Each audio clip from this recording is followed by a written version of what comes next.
বেনাপোল বন্দরে রয়েছে উন্নত স্ক্যানিং মেশিন, সিসি ক্যামেরা, কাস্টমসের দক্ষ জনবল আর নজরদারি। তবে নিরাপত্তার চোখে আঙুল দিয়ে কখনো কখনো চলে শুল্ক ফাঁকির মহোৎসব। ২০২৫-২৬ অর্থ বছরে লক্ষ্যমাত্রার চেয়ে প্রায় ১,৬৫০ কোটি টাকা রাজস্ব ঘাটতি দেখা গেছে।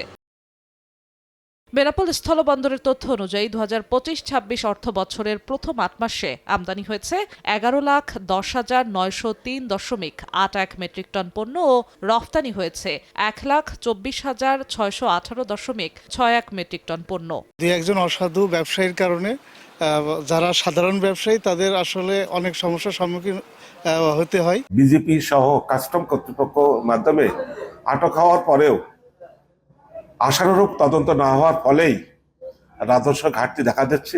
শুল্ক ফাঁকি বন্ধে অনিয়মকারীদের বিরুদ্ধে অর্থ জরিমানা সহ বিভিন্ন শাস্তিমূলক ব্যবস্থা নেওয়া হচ্ছে বলে জানিয়েছে বেনাপোল কাস্টমস হাউস। বিকাশ পেমেন্টে ১০,০০০ টাকার বেশি অফার, শপিং চলছে তো।